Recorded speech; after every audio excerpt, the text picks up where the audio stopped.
전쟁을 알지 못하면 역사도 알 수 없다. 이야기로 만나는 토크멘터리 전쟁사. 드디어 선전포고도 없이 가을이 훅 치고 들어왔습니다. 그러니까요. 진짜 지난 여름 우리가 덥다 했는데 이렇게 하루쯤 사이에 네. 가을바람이 훅 들어오는 게 근데 이제 바람도 선선하고 마음도 넉넉해지다 보니까 사실 가을하면 추남, 남자들이 가을을 탄다고 하잖아요. 정확하게 우리 셋한테 잘 어울리는다. 일단 세 분은 좀 어때요? 가을 좀 타시나요?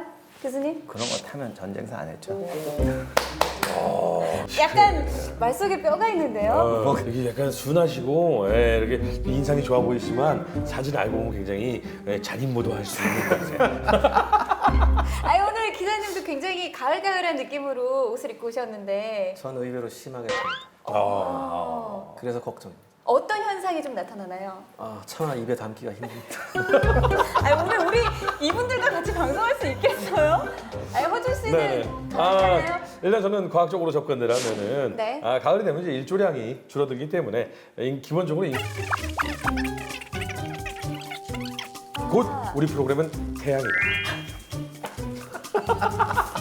얼른 전쟁 시작해야겠네요. 이 한가위 선물 세트처럼 알차게 준비한 스페셜한 전쟁사 시리즈 그 두 번째 테마는 세상에 이런 전쟁이 있었어? 한 바로 기이한 전쟁사입니다. 먼저 처음으로 살펴볼 것이 이 전쟁을 두고 사람들이 이 전쟁이 없었던 거야. 아니야 무슨 소리야 이 전쟁이 있어 라고 이 존재 여부에 대해서도 많이들 논란이 좀 있거든요. 맞습니다. 이 전설로 더 많이 알려져 있고 맞아요. 요즘 친구들에게는 영화나 책이나 뭐 이런 것들로 더 많이 알려진 것 같은데 일리아드와 오디세이를 통해서 오랜 세월 수많은 이들에게 영감을 불어넣어준 트로이 전쟁 되겠는데 이 트로이 전쟁, 트로이 목마 실제로 있었던 일이 맞나요?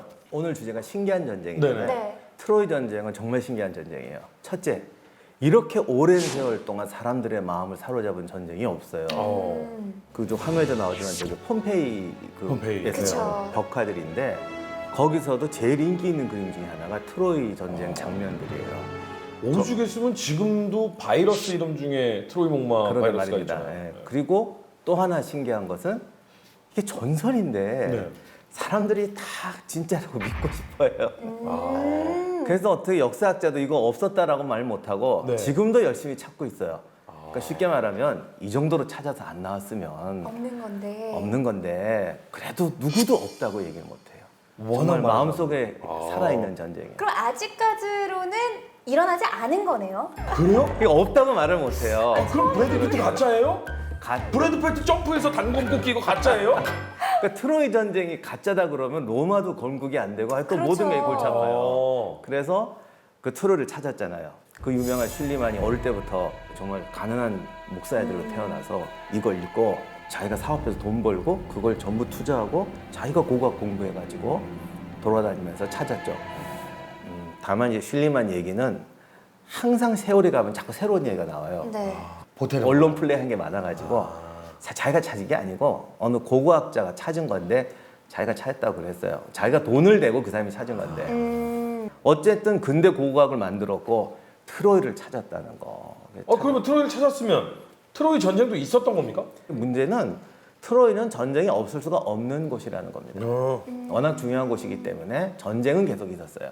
트로이가 있던 데가 소아시아인데 이 소아시아가 지금은 소아시아가 어디냐 그러면 아는 분도 별로 없는데 중세까지만 해도 소아시아는 가장 부유한 우리 앞으로 혹시 알렉산더 전쟁하면 나오겠지만 네. 마이더스의 손이라고 들어보죠. 와, 네, 그렇죠. 그 마이더스 왕국이 있던 데가 소아시아예요. 가장 부유한 지역이에요. 트로이는 계속 이렇게 도시가 세워져가지고 슐리만이 트로이 목마를 찾는다고 필요 없는 건 다 부셔 그러고 막 들어갔는데 아이고. 자기가 제일 먼저 부신 게 정말 그 시대 거였어요. 트로이. 아이고. 그리고 밑으로 막 들어가서 엉뚱한 걸 찾았죠. 트로이에서 무수한 전투가 있었던 건 분명해요. 바다에서 흔적이 나오고 다만 우리가 알듯이 그리스 총함대가 가서 싸웠다거나 헬레나를 납치해서 여자 때문에 전쟁이 났다거나 트로이 목마로 뭐 이렇게 들어갔다는 거는 호모의 창작이라고 봅니다. 그렇군요. 이 트로이 목마의 이 사실 여부에 대해서는 아직까지도 좀 물음표가 좀 남는 부분인데 그렇다면 실제로 그냥 말과 관련된 전쟁은 좀 뭐가 없을까요? 전쟁사와 영원히 함께 있죠. 사실 현대전까지도 그쵸, 우리 그쵸. 독서전쟁 할 때도 얘기했지만 독소 전쟁 죽은 말이 60만에서 100만 마리예요. 어마어마한 말이 죽었고 한국 전쟁에도 말이 참전을 합니다. 이 미군이 한국에 오니까 미치겠는 게 한국 땅이 너무 울퉁불퉁. 이 제일 힘든 게 이거 보급하는 거. 지게에다 짊어지고 올라갔잖아요. 네. 차도 안 돼요, 그러니까. 그래서 이제 한국에 상륙했던 미일 해병 사단의 한 헤더슨 중이라는 양반이 말을 구해야겠다. 그래서 말을 사러 돌아다녔어요. 그래서 서울에서 경마장에서 뛰던 경마 한 마리를 샀어요. 네. 제가 그래서 근데 말에 대해서 잠깐 말씀을 드리면 네. 사람이 키우는 동물 중에서 제일 성질 더러운 놈이 말이에요. 진짜요? 굉장히 말을 잘 네. 듣고 친숙할 것 그렇죠. 같은데. 인간하고 친해지는 그 네. 오축은 다 착하고 말 잘 듣는 애들인데 말은 정말 성질 고약합니다. 말이 다루기 말을 안 힘들고. 듣네요. 말을 안 듣. 근데 가진 그 특수한 능력 때문에 할 수 없이 참는 거지. 그리고 말은 산을 또 싫어해요. 발목이 부러지면 안 되기 때문에 산 타는 거 싫어하고 굉장히 예민하고 지 싫어하는 건 절대 안 하는 동물이 말입니다.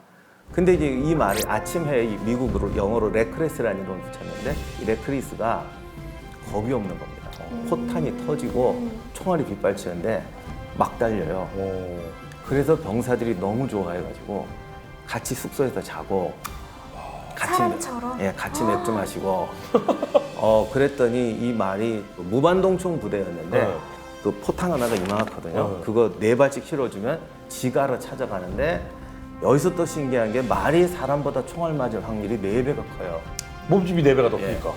그런데 총알 날라오면 엎드리고 포탄 떨어지면 벙커로 뛰어들고 뭐 하여간 야. 뭐 병사들이 포복하면 같이 포복하고 하면서 다녀가는 겁니다. 그래서 결국 계급장까지 붙여줬어요. 와. 말한테요. 그래서 해병들이 그랬대요. 세상에 유일한 4발 달린 해병. 멋있다. 그래가지고 마지막에 중요한 전투가 1953년 해병 1사단이 네. 중공군 124단하고 연천 전투가 벌어지는데 이때 산 위로 저 레크리스가 51번을 포탄을 쥐고 날랐어요. 날른 포탄이 4,000km래네요. 오. 병사들이 더 감동을 받아서 와. 그 생존하신 분이 연설할 때 이런 말을 했죠. 아침 안개가 뽀얗게 끼는데 안개 사이로 말이 이렇게 홀다 나타나는데 정말 눈물이 왈칵 나고 감동을 받았다. 그래서 정전 후에 해병대가 이 말을 미국으로 데려갑니다. 데려갔더니 문제가 생겼어요. 여권하고 비자가 없잖아요. 어머, 말이 여권하고 비자가 있어야 돼요? 아 말도 있어야 돼요. 아무 말 뭐 동물은 뭐 더 힘들은 사람보다 진짜요? 들어가는 거네. 그랬더니 그 해병대 사령관이 직접 법무부 장관하고 농림부 장관한테 부탁을 해가지고 특별 케이스로 상륙을 해서 와. 그 칸타나모 미국 해병 기지에서 생활을 해요. 그래서 서전트 한국으로 하면 중사라고 해야겠죠. 야, 중상까지 예, 올라갔어요? 올라가요. 와, 병도 아니고? 예, 그 완전히 군인 대접을 와. 해요. 아, 훈장도 4개나 받았는데 2개가 퍼플하트예요. 부상병한테. 그럼 연금도 다 나오겠네. 그 연금도 받았으려나? 새끼도 한 4마리 낳았다고 그러네요. 아, 자식들은 국가유공자 가족이 되네. 그래서 전역할 때는 전역식도 해주고 68년에 죽었는데 죽으니까 부대장으로 장례식까지 해줬어요. 이야. 그게 처음이라고 그러네 미군 역사상. 와, 동상도 있어요. 2013년에 저 동상을 만들어서 제막을 하고 그때 이제 생존한 병사들이 와서 이제 경험담도 이야기하고 그러면서 정말 우리와 똑같은 해병 전사였다. 진짜 포탄을 쥐고 있는 그때 그 모습을 지금 보여주고 있는 거죠. 그러니까요. 그렇죠. 1997년 라이프지에서 네. 세계 100대 전쟁 영웅 중에 한 명으로 들어갔어요. 이야. 정말 히트다, 히트. 해병 대원들과 동고동락하며 전우회를 나눈 군마 레클리스. 생사를 넘나드는 전선에서 싸우는 병사들에게 포탄은 목숨과도 같다. 스스로 길을 터득해 마부도 없이 홀로 포탄을 나르는 레클리스에게 감동한 미 해병들은 레클리스를 4발 달린 해병이라 부르며 전우로 대했다.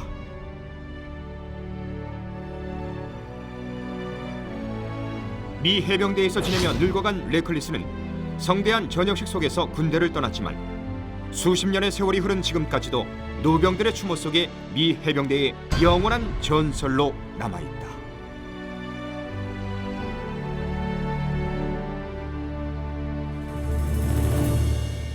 근데 사실 말이 이렇게 훌륭한 전공을 세우는 경우가 뭐 당연히 전무후무하겠지만 말 때문에 벌어진 전쟁은 많이 있었을 것 같아요.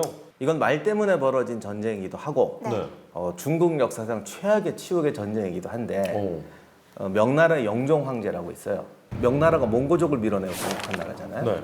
근데 이제 뭐라는 데 있는데 몽고족이 여전히 싸우면 잘하거든요. 그럼요. 그래서 이제 말 무역을 해주는 거예요.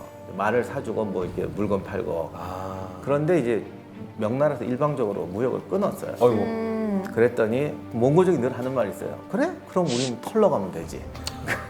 그래서 쳐들어옵니다.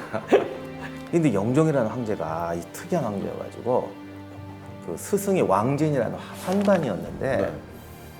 중국 사람들이 아무래도 황제가 환관을 우습게 보잖아요. 그렇죠. 자기 스승님이라고 황제인데도 꼭 무릎 꿇고 예우하고 특이한 황관이었어요. 그러니까 중국 역사상 최고의 권력을 가진 황관이었어요. 왕진이 죽은 다음에 그 사람 창고를 털었더니 중국에 11년치 예산이 나오더래요. 어마어마한 권력을 가졌죠. 이 왕진이 꼬드겨가지고 친정을 하게 해요. 근데 영종은 평소에 정치도 잘 안 하는 황제였는데 왕진 말에 쏘가가지고 친정을 하는 거죠. 그래서 50만 대군을 소집했는데 이 50만이 장부에만 있어서 실제 온 병사가 뭐 5만 10만밖에 안 됐어요. 아이고야. 장군들이하고 대신들이 전부 무릎을 꿇고 전화 나가시면 안 됩니다. 근데도 나갔죠. 그래서 싸우다가 포로가 됩니다. 아이고. 이게 토목도의 변이라는 건데 와. 중국 역사상 황제가 포로가 된 최초의 사건이에요. 근데 이런 이 동물에 대해서 이렇게 말 때문에 일어나고 뭐 말이 이렇게 훌륭한 역할을 하고 이런 경우도 있었지만 사실은 인간의 욕심에 의해서 너무 잔인했던 전쟁도 있죠. 아마 제가 지금부터 드리는 말씀은 동물 단체가 들으면 아마 경악을 금치 못할 일이에요. 어. 독소 전쟁 때 네. 스탈린, 그러니까 소련군이 무슨 생각을 했냐면 개 등에다 폭탄을 장치해서 그 독일군 전차 밑으로 들어가서 자폭하는 그런 훈련을 개들한테 시켰어요. 전차가 시동을 키면 그 밑에다 먹이를 주고 가서 먹이를 먹는 훈련을 했다는 거예요. 아이고. 근데 이제 실제로 이걸 또 실전에 투입을 해요. 투입을 했는데 의외로 전장이 시끄럽잖아요. 네. 막 대포 소리 나고 총 소리 네. 나고 개들이 오금을 못 피는 거예요. 아. 그나마 좀 훈련이 됐던 개들이 찾아서 들어가는데 소련군 전차 밑으로 들어가는 거예요. 아, 왜냐? 자기네 팀으로. 소련군 전차 시동 소리를 나니까 자국 전차 밑으로 들어가서 어떡해. 그래서 안 되겠다. 참.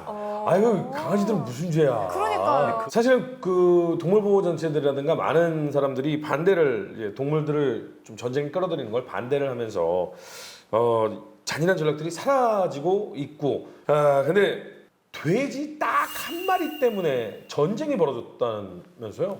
이름도 돼지 전쟁이죠. 피구어. 아, 그 한 마리 때문에 벌어졌는데 결국 이름도 돼지 전쟁이에요? 예, 돼지 전쟁. 사실은 다 사람 때문에 벌어진 거죠. 네. 사실은. 근데 소재가 이제 돼지인데 그 미국이 독립하고 나서 독립을 반대했던 사람도 캐나다로 올라가서 이 네. 캐나다하고 이제 국경이 만들어지는데 거기 오레곤주하고 캐나다의 밴쿠버 섬이라고 있는데 그 사이에 해협이 있었어요. 그 해협을 경계로 한다라는 조약을 맺었거든요. 근데 이게 조약을 팀이하게 맺어가지고 해협을 경계로 한다고 하다 보니까 그 안에 섬들이 있어요. 네. 예의가 없는 거죠. 뒤늦게 알아가지고 하려니까 이제 주려고 그러나 이게 뭐 안 주죠. 어쩌고 조약이 하고 있는데 당시가 이제 한참 이제 서부 개척 나갈 때니까 오리건주에서 이제 이런 법을 통과시킵니다. 뭐냐면 이주에 오는 사람이 있으면 뭐 총각 한 명이 오면은 뭐 1.3 평방 킬로미터를 준다.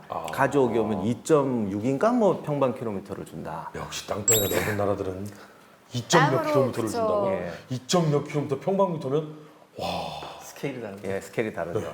그런데 이제 켄터키에 있던 커틀러라는 한 청년이 하필 왜 또 거길 갔는지 그 넓은 땅 놔두고 또 섬에 갔어요, 거기를. 난 여기 주세요 이렇게. 그 섬에 한 10명 정도 정착민이 왔는데 이게 애매하잖아요. 지금 영국 땅인지 그렇죠. 미국 땅인지. 근데 사람이 살기 시작하면 이제 점유가 돼버리니까 그렇죠. 영국 양 목장 회사에서 네네네. 회사 집을 또 차렸어요. 아, 그 이게 또 그 섬에 이제 영국과 미국 정착민이 살게 된 거예요. 아 약간 티격태격했겠네 예. 또. 하필이면 이게 농부가 아니고 네. 농부와 양 목장인 거예요. 양은 방 목장이니까 농부를 몰아내야 되거든요. 영국 내에서도 양이 사람을 잡아먹는다고 싸움이 났었는데 이게 제3국에 와서 지금 양하고 또 농부들의 싸움이 붙은 거예요. 그래서 가뜩이나 사이가 안 좋은 이 농부와 양이 국적까지 달라져서 대치를 하게 된 거예요. 그럼 여기 양들의 전쟁이 돼야 되는데 그러니까요. 돼지라면서요, 아까요. 갑자기 돼지가 왜 등장하냐면 네. 감자를 심었어요. 그랬더니 영국의 직원이 고의로 그런 것 같아. 감자 좋아하는 돼지 한 마리를 이 커틀러 밭에 집어넣은 거예요. 아침에 일어나 보니까 돼지가 감자를 먹고 있는데 네. 사실은 그것 때문에 화난 게 아니라 저 영국의 회사 직원들이 낄낄대면 쳐다보고 있다. 아. 네. 그래서 본때를 보여준다고 탁 해서 돼지를 돼지를 쐈구나. 사살해버렸죠. 또 이제 싸움이 나니까 $10 변상하겠다고 그랬더니 $100 내놓으라고 그러더래. 당시 $100면 어마어마하게 비싼 거죠. 그렇죠. 그러니까 본국에다 친 거예요. 우리 좀 위험하니 니네 국민을 구해야 될 거 아니냐. 그래서 미군이 66명의 병사를 파견합니다. 그랬더니 또 영국이 가만히 있나. 영국 전함 대책이 와요. 이게 돼지 한 마리 때문에 정말 조그만 선에서 벌어진 전쟁인데 10년 동안 양국 경제를 대치가 10년이요? 싸우지는 못하고 참아. 근데 빠지기에는 자존심 상하고. 네. 그래서 남부로 갈라져 있는데 근데 굉장히 참은 거예요. 총 한 방 안 쐈대. 그런 말도 돌았대요. 잘못하면 여기가 제2의 벙커일이 된다. 미국 독립전쟁 때 총 한 발 쐈다 붙었다 그래서 굉장히 긴장해서 조심하다가 결국은 독일의 비렐름 1세까지 나서서 내가 중재할게. 이거 아주 국제 전쟁이에요. 그래서 결국 죽은 건 돼지 한 마리밖에 없긴 한데 10년 이상 팽팽한 긴장감이 돌다가 독일 황제까지 나서 중재를 해가지고 끝난 게 돼지 전쟁. 거기에 돈이 또 얼마나 들어갔을 거예요? 전함이 와서 있고 병사들이 주둔하고 하면. 돼지 한 마리 때문에 이렇게 파장이 커질 줄은 진짜 몰랐네요. 그러니까. 근데 사실 물론 자국민의 재산과 신변 보호를 위해서 군대가 충돌하려고 했지만 어떻게 보면은 본질적으로는 국경 전쟁이 아닌가 이런 생각이 되는데 일이 이렇게 점점 커진 국경 분쟁이 비단 이것뿐만이 아니죠. 스케일이 다른 전쟁이 네. 있었습니다. 1969년 3월에 일어난 전쟁인데 소련하고 중국하고 이제 국경 지역에 우수리강이라고 있었어요. 거기 이제 중간에 홍수가 나면서 네. 전바오 섬이라고 하나가 섬이 동그랗게 생겼어요. 그러니까 거기 서로 양측의 국경 수비대원이 서로 거기서 이제 만난 거예요. 처음엔 분위기 좋았어요. 화기애애하고 뭐 담배도 나눠 피고 보드카도 같이 마시고 그랬는데 남자들이 이러잖아요. 남자들끼리 모였을 때 야 너 쟤 이겨? 아이 또. 너네 둘이 싸우면 누가 이기냐? 그러니까. 여기서 이 단어가 이제 누가 먼저 하느냐인데 한 사람이 대답하죠. 내가 이기지. 지진 않아. 이런 말 하지. 그래서 둘이 이제 씨름도 하고 그랬어요. 그러다 지니까 열받잖아요. 자존심이 상하잖아요. 그 중대장한테 보고하니까 중국군 중대 야 내 부하 중에 맞고 들어온 애는 없다. 딱 그런 거예요. 야 가서 복수해. 특수부대에서 병력을 차출해왔어요. 근데 특수부대 병력을 차출했는데 중국 그 곤봉 있죠? 곤봉을 들고 온 거예요. 자, 우리 붙자. 곤봉으로 두들겨 팼어요. 소련. 무기 썼어. 아 귀여워. 소련군이 야 너네 무기 쓰는 거 반칙 아니야? 야 우리 곤봉은 무기 아니야? 라고 두들겨 패는 거예요. 당황한 소련군 장교가 권총을 뽑아서 쏴버렸어요. 아이고. 그럼 이길 수 없죠. 자 이때부터 총격전이 벌어지기 시작해요. 이 전쟁이 시작되는 거죠. 자 아주 작은 일인데 커다란 전쟁이 돼버린 거예요. 양측에서 소련군 60만, 중공군 80만이 대치를 해요. 이게 지금 지구 역사상 가장 군대가 많은 두 나라잖아요. 아 그러네요. 숫자가 가장 많은 두 나라잖아요. 그러니까 그런 두 나라가 이제 붙은 거예요. 그러니까 중공군은 전통적인 보병 공격 방식으로 들어갔어요. 근데 소련이 어떤 나라예요? 독일하고의 그 처절한 전쟁에서 독일의 기계화 전술을 습득한 소련군이었잖아요. 중공군은 완전 박살내요. 그러면서 양측 지도부가 이제 격분하기 시작해요. 그러면서 소련 측에서는 핵 공격을 준비합니다. 중국에 대해서. 그래서 중국이 전전긍긍하고 있을 때 전격적으로 미국이 개입해요. 왜냐하면 소련 측에서 무슨 생각으로 했는지 모르겠는데 미국 측한테 통보를 해줘요. 우리 지금 중국한테 핵 공격을 할 거다. 말려달라 이거죠. 예. 그렇죠. 나 진짜 야 놔봐. 그쵸, 이런 잡지 거- 마. 야, 놔봐. 이거지. 근데 소련 생각은 무슨냐면 미국이 이거 이렇게 되고 이럴 줄 알았는데 미국이 너네 만약에 중국 공격하면 우리 바로 너네 공격한다. 오. 그럼 소련이 화들짝 또 놀란 거예요. 가만히 있어봐. 이게 손해인데 이렇게 되는 이거 거지. 전격적으로 화해를 해요. 뭐예요? 뭐 들으면 들을수록 재미있고 신기한 스페셜한 전쟁사 시리즈 2탄 기이한 전쟁사입니다. 이번엔 기네스북에 오른 전쟁사를 한번 살펴보도록 하겠습니다. 역사상 가장 짧은 시간에 끝난 기네스에 오를 정도면 정말 빨리 끝났죠. 38분 걸렸어요. 아니 이걸 전쟁이라고 하실 수 있는 거예요? 전쟁 맞아요? 그러니까 선전포고를 했어요. 그러니까 전쟁이. 정식 전쟁이었구나. 1896년에 있었는데 잔지바르라고 있어요. 여기가 어디냐면은 그 동아프리카 쪽 탄자니아 앞에 탄자니아, 있는 네. 그러니까 섬 여러 개 있는 그런 데예요. 네네네네. 근데 여기에 잔지바르를 통치하던 슐탄이 죽었어요. 근데 이 슐탄은 영국한테 대단히 친영적인 사람이고 친영국적인 사람이었는데 이 사람이 죽으면서 조카가 있어요. 조카가 마르가슈라는 애인데 쿠데타를 일으킨 거예요. 자기가 정권을 잡고 우리 영국하고는 안 해. 딱 이렇게 했다고. 근데 이 마르가슈가 그냥 가만히 있었으면 되는데 500명 결사대 플러스 대충 해갖고 한 2,800명 정도 모아서 대형 선전포고를 해요. 아, 너 물러가라. 먼저 했다고요, 선전포고? 예. 동아프리카 연합 담당의 헨리 로슨경이라고 이 사람은 함대 배 5척이 그날 크리켓 경기가 있는 날이에요. 그래서 오후부터 크리켓 경기가 있으니까 오전에 모여서 얘기하고 있는데 보고가 들어오는 거예요. 저기 잔지바르에서 지금 선전포고를 했다. 진짜? 네. 그래 그럼 알았어. 선전포고를 했으니까 우리도 맞서 선전포고를 하고 공격을 시작하렴. 그때 잔지바르가 가지고 있던 자신들이 말하는 최강의 전함 글래스고호 함명이 한 30년 된 요트예요. 요트경 화물선이었는데 요트 나왔다고요? 대포 2발에 격침돼요. 어떡해. 아니, 그러니까 저는 이런 얘기 들을 때마다 아니, 그 사람 하나 때문에 얼마나 죄 없는 많은 병사들이 죽어나가는 거야. 아니, 진짜로 그거를 생각을 못했을까요? 그러니까 기이하죠. 저도. 그 괜히 기이한 전쟁사가 아니구나, 오늘. 근데 영어군도 영어군 나라 사정이 있었는 게 뭐냐면 오후에 크리켓 경기를 해야 돼요. 빨리 그러니까 끝내자. 빨리 전쟁을 끝내야 된단 말이에요. 아, 영국 사람들 크리켓 좋아하거든. 그러니까 예. 글래스고로 격침시키고 난 다음에 왕국 거기다가 가서 한포 사격을 막 해요. 이제 끝 하고 물어보니까 이제 못 싸우겠다. 자, 그럼 항복. 가자, 크리켓 하러. 38분. 그래서 보고가 들어와요. 끝났습니다. 그때 이제 그 헨리 로슨경이 만면에 웃음띠. 오늘 크리켓 경기는 별 차질이 없겠구만. 뭐 이러면서. 아, 근데 이게 정말 우리 입장에서는 너무 웃기고 재미있고 그쵸. 기이한데 우퍼야, 우퍼. 그 나라의 그 병사들과 그 시민들과 그 궁에서 일하던 사람들은 무슨 죄예요? 그렇죠. 그게 무슨 죄입니까? 38분 뭐 전쟁이라고 말하기도 뭐하지만 전쟁이었다면 이 말 나온 김에 최단 시간이 있다면 최장 시간의 전쟁도 좀 있었을 것 같은데 제일 길었던 전쟁은 뭔가요? 요 사건 나기 전에는 100년 전쟁이 가장 긴 전쟁이에요. 네네. 네. 그런데 이 사건 때문에 이제 한참 밀렸어요. 왜냐하면 335년 전쟁이에요. 어? 335년이요?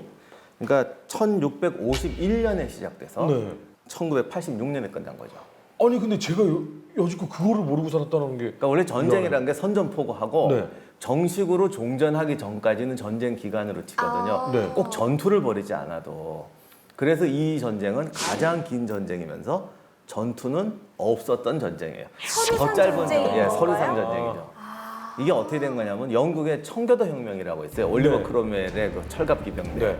영국의 그 왕정을 이 청교도 혁명 나면서 공격하자 의회파와 왕당파가 이제 내전을 벌이는데 처음엔 왕당파가 유리하다가 이제 올리버 크롬웰이라는 사람이 나타나서 그 철기병대 전술을 쓰면서 이제 밀리죠. 왕당파의 마지막 지도자였던 사람이 어디로 도망가냐면 섬으로 도망을 갑니다. 영국에 이제 제일 서남단의 실리 제도라고 있는데 이게 우리나라로 치면 꼭 흑산도 같은데요. 가장 최서죠. 1651년에 왕당파가 몰리니까 함대가 가가지고 그냥 거기 점거해버리고 여기 이제부터 우리 땅 거라고 버틴 거예요. 그때 네덜란드가 의회파를 지원을 했습니다. 그래서 네덜란드 해군 그 배들이 지나가니까 이 왕당파 해군들이 공격을 해가지고 털어버린 거예요. 그러니까 네덜란드 사람은 또 재미난 게 다른 나라 같으면 감히 우리를 공격해 이럴 텐데 그게 아니고 손해배상.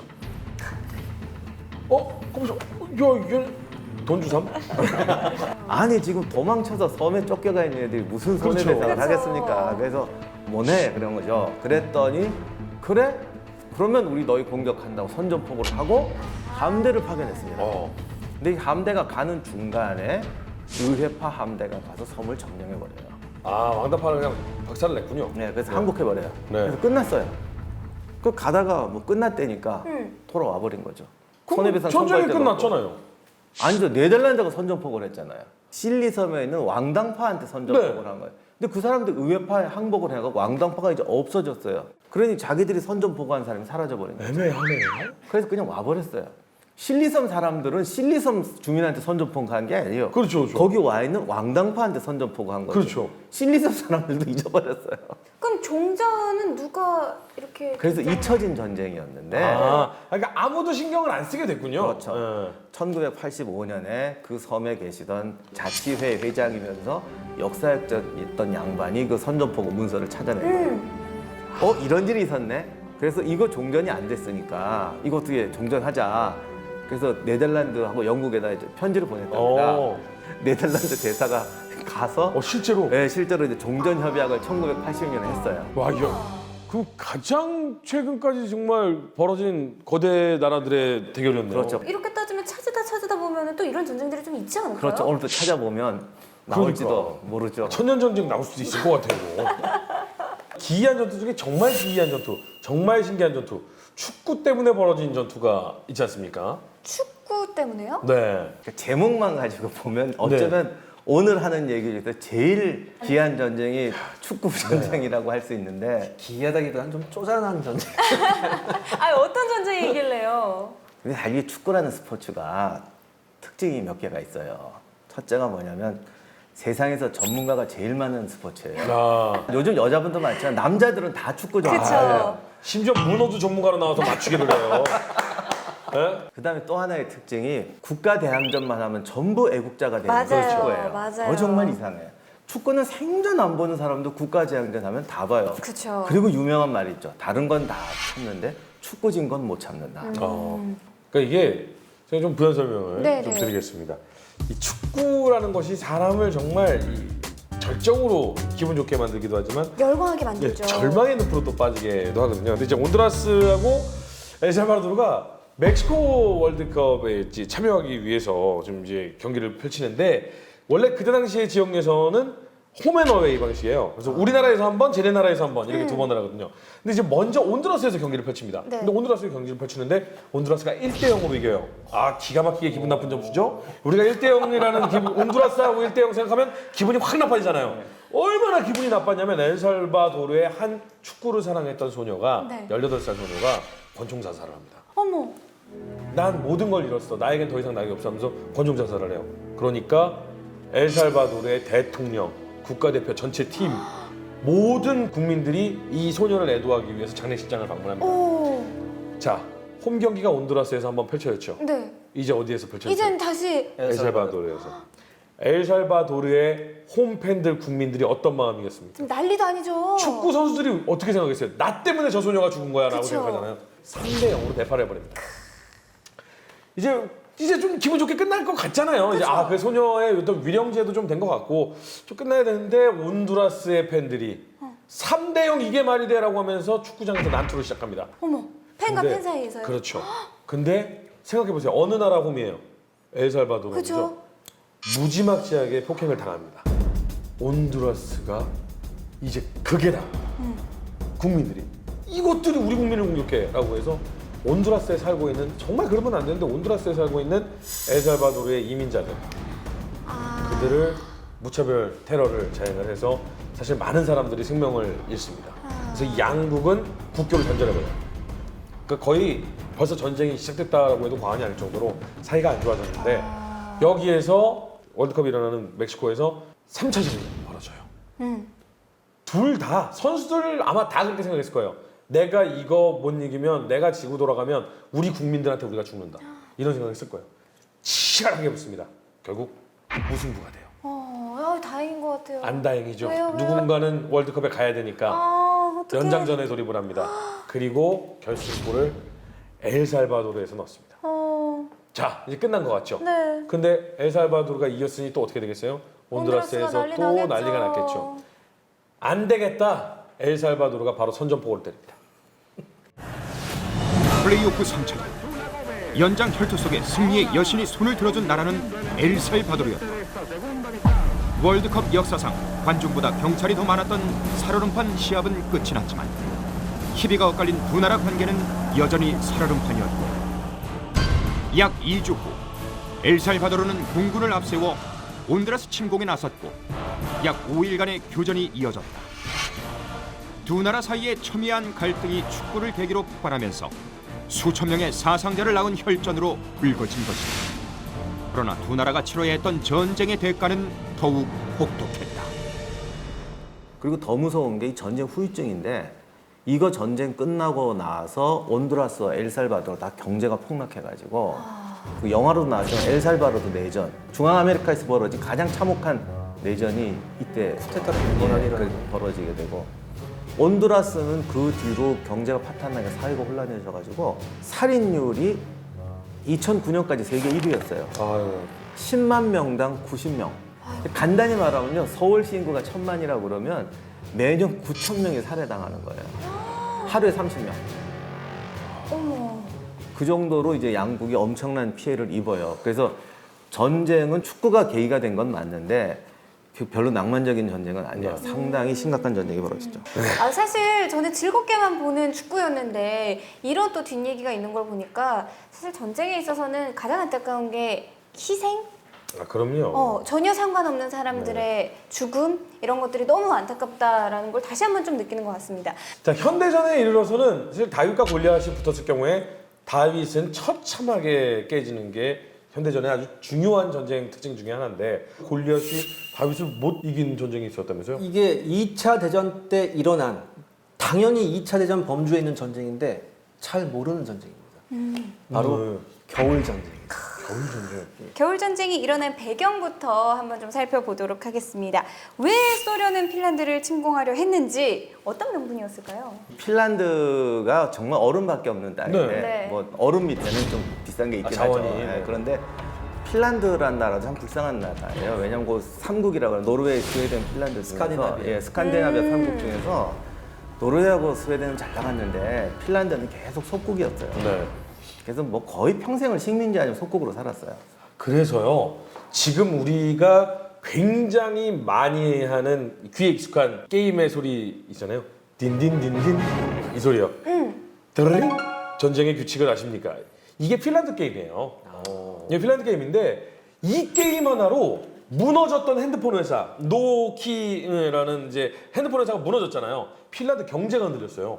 근데 이 게임 회사가 이걸 그대로 메꿀 만큼의 게임의 수익을 벌어들였거든요. 근데 이 국민들이 대회를 하잖아요. 그러면 가장 이기고 싶어하는 나라가 어디냐면 스웨덴하고 노르웨이예요. 얘들은 꼴보기 싫어라는 마음이 좀 있어요. 스칸디나비아 국가인데도 얘네들한테만큼은 지기 싫어라는 게 있어요. 그러니까 그게 약간은 그때 당시에 가장 늦게 독립을 하고 두 나라는 이미 좀 유럽에 유수한 잘 나가는 국가가 됐는데 아직 좀 그러지 못해서 그렇죠. 그런 그러니까 마음이 좀 저도 있었던 옛날에 그 삼국 그럼 다 비슷한 줄 알았더니 네. 핀란드는 스웨덴의 속국이거나 러시아의 속국이거나 뭐 그런 평생 그러고 살았어요. 그러다가 러시아 혁명이 나서 어수선한 틈에 잽싸게 독립을 하죠. 이게 사실 겨울 전쟁 굉장히 중요한 포인트인데 핀란드인들은 정말 수백 년 만에 나라를 가진 거예요. 그런데 소련이 이 지하 자원이 탐이 났던 거죠. 그래서 핀란드로 침공을 시작합니다. 결국은 자원 전쟁이었구나. 아니 근데 머릿수로 보나 뭐 전쟁 경험으로 보나 무기의 질로 보나 절대 될 수 없는 싸움인 것 같거든요. 소련과의 싸움. 근데 핀란드는 이거 할 수 있어라는 각오로 들어갔다면서요? 이제 당시에 이제 핀란드 국의 영웅이죠. 만네하임이 그러니까 72살의 퇴역 장군인데 그 사람이 이제 현역에 복귀해서 네. 핀란드군 전체를 지휘하게 돼요. 당시 핀란드가 총 동원할 수 있었던 병력이 딱 30만이에요. 핀란드가 30만이면 그래도 굉장히 많이 근데 동원하는 이 30만이라는 건 뭐냐면 남자는 다 끌어들이는 거예요. 그죠. 그래서 나머지 보급 행정을 10만의 여성들이 와. 그 수백 년 만에 독립을 하고 우리나라를 갖게 됐으니 우린 다시 뺏기기 싫다. 또 이때가 언제였냐면은 불가침 조약을 소련하고 한 다음에 불가침 조약이 갱신됐거든요. 네. 갱신된 지 얼마 안 됐을 때예요. 이때 전격적으로 소련군이 들어가면서 이제 4개 군이 투입돼요. 보통 1개 군의 병력이 25만이에요. 그러니까 100만 명. 100만이 들어가요. 전차 1000대. 3배가 넘네요. 예. 그다음에 최초에 투입된 항공기는 800대. 핀란드군은 사실 뭐 전차 항공기 조금 있긴 했는데 없는 거나 야포도 없는 거나 마찬가지야. 총만 들고 싸우는 거예요. 와. 핀란드군 전차 30대 있었고요. 항공기가 연습기나 훈련기까지 합해서 한 200대 정도? 예. 그러니까 이때 소련이 뭐라고 생각했냐면 야 너무 이렇게 신나게 전진에다가 스웨덴 국경 넘지 말아라 막 이랬어요. 아주 그냥 기세 등등. 근데 사실 이 핀란드 전쟁에서 오히려 핀란드에 가서 소련군들이 얼어 죽고 동사자들이 뭐 속출하고 뭐 이랬다면서요. 그러니까 이게 이 겨울 전쟁은 정말 낭만적으로 붙인 이름이고 진짜 붙여야 될 이름은 북극 전쟁이에요. 그러니까 여기는 겨울이 아니라 북극이에요. 그러니까 러시아는 사람이 사는 땅에서 추운 추운 거 데고 정도고. 여긴 말 그대로 북극이에요. 더군다나 그때 이제 징집된 소련군 병사들이 남부 출신이 많았어요. 아, 근데 핀란드가 어떤 동네냐면 한 영하 40도 되잖아요. 네. 그럼 핀란드 사람들 오늘은 날씨 괜찮네. 아 그러니까 핀란드 사람들 그런 날씨에 빨개 벗고 나가가지고 눈 이렇게 척척한 다음에 다시 들어가서 사우나 했다가 그거예요. 또 나와서 사우나가 핀란드 거잖아요. 네. 그쵸. 그러니까 이 핀란드군은 곳곳에 사우나를 만들어놨었어요. 그래서 전투를 하다가 언제든지 사우나 들어가서 쉴 수가 있었어요. 소련군이 러시아 평원에서 받은 겨울 전투 훈련은 핀란드에선 하나도 소용이 없어요. 또 없네요. 심지어는 재미난 얘기 중에 하나가 이게 나중에 소련군 훈련 교본을 입수해서 핀란드군 장교들이 보면서 막 웃었다는 거예요. 너무 재밌다. 예를 들어 거기 이런 내용이 있대요. 뭐 썰매에다가 기관총을 싣고 달리면서 쏜다. 핀란드 땅에서 무슨 썰매를 싣고 달리냐. 달릴 데가 없는 거지. 죄다 나무고 산이고. 그래서 이런 코미디를 하고 왔으니 우리한테 지지 그러고 막 웃었다는 거 그런 얘기도 있어요. 그리고 제일 중요한 게 평원에 살던 사람들은요. 네. 숲에 들어오면 길을 못 찾아요. 방향도 못 그쵸. 방향 감각이 네, 없어지죠. 근데 핀란드는 저 지도에서는 저거보다 훨씬 많아요. 몇 천 개 호수가 그러니까 있고 가운데 전부 다 점들이 저 파란 점들이 이 호수구 강이고 하는 거예요. 그리고 또 숲이고 바위고 그러니까 들어가서 방향도 못 잡고 가다가 얼음 꺼져가지고 탱크 깔아앉고 근데 하여간 제일 무서웠던 게 방향을 못 잡는다는 거예요. 호수가 많잖아요. 그러니까 이게 소련군들이 대규모 집단 병력이 통과를 못해요. 그러니까 어쩔 수 없이 부대를 나눠야 된다. 그렇죠. 이게 바로 핀란드에 썼던 모티 전술이에요. 이 모티가 뭐냐면 장작이에요, 장작. 장작 쪼개듯이 잘게 쪼개 놓은 다음에 하나씩 각계격파하는 거예요. 인접한 소련군 부대 중간에 핀란드군 특공대가 들어가서 한쪽을 다다다닥 공격해요. 밤에. 그리고 나와요. 그럼 인접 부대끼리 5인 오인사격. 밤새껏 싸우고 보면은 아군이. 어머 어떡해. 그러니까 밤에 보면은 번쩍거리는 불은 보이니까 적이다라고 쏘는 거군요. 그렇죠. 그 다음에 핀란드군이 원래 수렵 민족이에요. 네. 랩랜드에서 정말 수렵을 했던 민족이기 그렇죠, 때문에 그렇죠. 총을 정말 잘 썼어요. 저격수 잘 썼겠네요. 예, 그러니까 그 전설적인 저격수가 하나 있었어요. 시모 하이아라고. 네. 이 사람이 공식적으로 저격한 그 소련군만 500명이 넘어요. 근데 이 사람이 또 뭐냐면 적한테 노출된다고 스코프 빼고 쐈어요. 우와. 스코프를 빼고 쏜다고요? 어떤 경우가 있었냐면 저기 지금 기관총 보이시죠? 네. 저기 소련군이 썼던 맥신 기관총이에요. 저기 근데 기관총 옆 뒤에 이렇게 무슨 판이 하나 보이죠? 네. 구멍 하나 뚫려 있고. 네. 저기 방탄판이거든요. 네. 소련군 기관총수가 방탄판 뒤에 숨어서 조그만 구멍으로 보고 있었다고. 근데 그걸 그 사이로 집어넣어요. 근데 그걸 스코프를 빼고 맞춘다고요? 그러니까 그 아까 말씀인 장작 깨기 전술이 통하는 게 호수 있죠, 바위 있죠, 숲 있죠. 러시아군은 이 문제가 뭐냐면 자기들은 평원에서 사니까 네. 쉽게 말하면 야 저기 있다 갈라져서 포위하자. 그럼 이렇게 하고 헤어져서 가면 돼요. 네. 근데 핀란드 들어가면 딴 데로 나온다고. 그러니까 이 yes or no 그 가지처럼 왼쪽 오른쪽 하면 끝없이 갈라지는. 그렇죠. 끝없이 갈라지는. 갈라지다 보면 앞에서 툭 맞고 뒤에서 툭 맞고. 그러니까 소련군이 수백 대의 전차를 노획당해요. 핀란드군한테. 근데 핀란드군이 전차 운용할 병력이 없으니까 전차를 그냥 불태워버린다고요. 핀란드군이 제일 즐겨 썼던 대전차 무기가 몰로토프 칵테일이라고 해서 몰로토프가 누구냐면 그 당시 소련 외상이에요. 네. 그래서 그걸 풍자해서 빗대서 한 건데 화염병이에요, 화염병. 소련군 전차가 가잖아요. 가면은 통나무를 갖다가 캐터필라에 탁 껴놓는다고. 그럼 걔도 팍팍 멈추죠. 전차가 멈추잖아요. 네. 이제 화염병. 네. 그럼 이게 전차가 쇠인데 화염병 던져서 무슨 효과가 그게 아니고 이게 안에 있는 기름이 탁 던지면 모든 구멍으로 다 들어가요.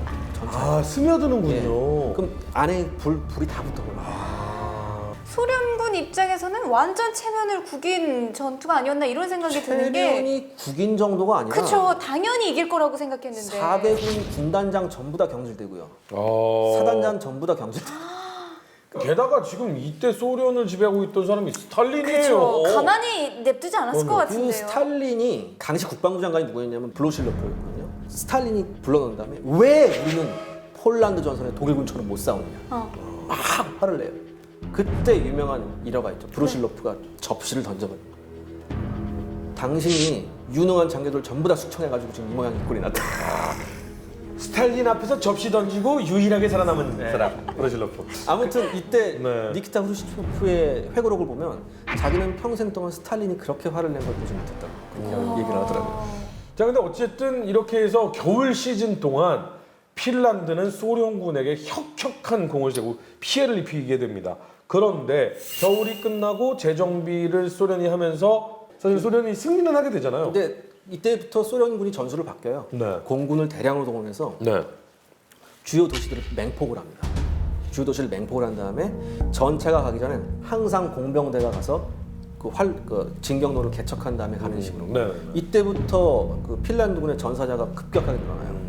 그러면서 실질적으로 핀란드군에 25,000의 전사자가 나오고 한 45,000의 부상자가 나와요. 이렇게 되면은 더 이상 싸울 병력이 없다는 뜻이에요. 네. 그렇게 해서 일단은 항복을 하게 되죠. 근데 소련군의 피해는 훨씬 참혹했던 게 공식적으로 소련이 발표했던 것만 사망자 20만에 부상자 30만이에요. 근데 많은 역사가들은 이거보다 2배는 더 죽었으면 죽었지 적게 죽진 않았다고 다. 그렇죠. 축소 발표는 뭐 당연한 거니까. 근데 그렇게만 따져도 거의 10배 이상의 사상자를 핀란드가 냈으니까 핀란드 입장에서는 분명 전쟁에서는 패배했지만 그 민족의 긍지로서는 굉장히 긍지를 갖게 된 전투였겠네요. 약소국이 저런 강대국과 싸워서 이길 수 있다라는 전범을 보여준 걸로 중요하고 최근에 핀란드가 왜 아까 말씀드린 대로 세계적인 IT 강국으로 네네. 떠오르고 할 수 있었고 핀란드라는 나라가 자주 국가로 20세기를 살아올 수 있었던 데는 이 전쟁이 컸죠. 그래서 우리가 전쟁사 시간에 많이 했지만 스스로 나라를 지키고 맞습니다. 어떤 능력을 보여준 나라만이 재침을 당하지 않고 국제사회에서 인정받을 수 있다. 핀란드의 역사를 보면 수백 년 동안 속국으로 살아오다가 이제 자주국으로 성장해 20세기를 통해서 이 전쟁 끝나고 성장해 온다. 오늘 이렇게 쭉 기이한 전쟁에 대해서 조금 살펴봤는데요. 네. 뭐 축구 전쟁도 있었고 돼지 전쟁도 있었고 가장 짧았던 38분 전쟁, 또 엄청 길었던 잊고 있었던 전쟁, 여러 가지가 있지만 제가 오늘 느낀 건 참 별의별 이유로 다 전쟁이 일어나는구나 이런 생각이 좀 들었는데, 그래도 오늘 좀 살펴본 전쟁에서 우리가 또 캐치해내야 할 메시지들이 있다면 뭐가 있을까요, 교수님? 그 전쟁이라는 건 사실 바람직한 건 아니잖아요. 그쵸. 안 하면 좋은 건데 저도 지금까지 전쟁은 무엇 때문에 발생하느냐? 탐욕 때문에 발생하죠. 탐욕이 폭력적으로 변한 게 전쟁이다. 늘 이렇게 생각했는데 이 기한 전쟁도 사실 탐욕이 다 개재하긴 했지만 이번에 새로 느낀 게 뭐냐면 어떤 개인적인 감정이 집단화되면 이것도 또 전쟁의 원인이 된다라는 걸 이번에 배운 것 같아요. 그래서 좀 전체주의 국가가 전쟁을 잘하는 게 이 소위 감정의 전염이 잘 맞아요. 되기 때문에 그런 것 같다라는 생각을 이번에 깨달은 것 같습니다. 이 기자님은? 기이하건 안 기이하건 안 하는 게 장땡. 아, 맞습니다. 맞습니다. 제가 항상 왜 자주 국방이라고 얘기하냐. 우리가 세면 건드리질 않습니다. 그래서 세져야 된다는 거지. 무슨 우리가 전쟁하고자 해서 세지는 거 아닙니다. 우리가 힘을 키워야 누구도 우리를 건들지 못하고 전쟁이 일어나지 않는다. 뭐 이런 뜻이 되겠는데요. 자, 다음 주에는 정말 스페셜한 9월이 되겠네요. 이번 주제는 정말 많은 분들께서 좀 심통한 마음으로 볼 수도 있다라는 생각이 듭니다. 테러와의 전쟁. 다음 이야기. 전 세계를 경악하게 만드는 또 하나의 전쟁. 민간인을 타겟 삼은 무자비한 폭력, 테러. 이에 맞서는 스페셜리스트, 대테러 부대의 활약을 짚어보는 테러와의 전쟁 속으로. 폭발과 동시에 25명의 승객이 즉사해요. 섬광탄을 안 넣고 그냥 수류탄을 까놨어요. 아니, 수류탄고 있는 안에 수류탄을 넣었다고요? 네. 아 이건 진짜 해도 넘어요. 수면가스를 넣자. 마구 넣어버렸어요. 질식해서 죽은 거예요. 이때 죽은 사람이 129명입니다. 그렇죠. 그러니까 이 계기로 해서 전 세계 대테러 부대라는 걸 이제 키우게 되죠. 테러 사건은 9.11 이전과 9.11 이후로 나눠지죠. 정말 현재 지구에서 일어나고 있는 일이라고? 맞아요. 그 눈앞에서 전 세계인들이 봤잖아요. 이거는 어떤 자기네 주목을 받기 위한 테러가 아니라 자기들 개념도 그냥 전쟁이에요. 무고한 민간인을 계속해서 희생시켜야만 되는 이러한 형태로 변질되고 있거든요. 또 하나 전술하고 제일 연관성이 많은 게 축구예요. 원래 축구의 탄생부터가 이 동네 패싸움 말리느라고 시작된 건데 간단히 말씀드리면 조선시대 그 정도전이 만든 진법이라고 있습니다. 그 드라마 할 때 나왔는데 그 진법을 설명해 달라고 그럴 때 제일 쉽게 하는 방법이 요즘 축구에서 쓰는 그 윙백 오버래핑 네. 똑같아요. 적이 쳐들어오면 중앙에서 버티다가 양쪽 윙백을 통해서 빠른 윙백으로 기습하는 오버래핑 전술. 이게 정도전의 진법이에요. 이거 말고도 유명한 전술 몇 개 이렇게 맞추면 대략 비슷한 거 많습니다.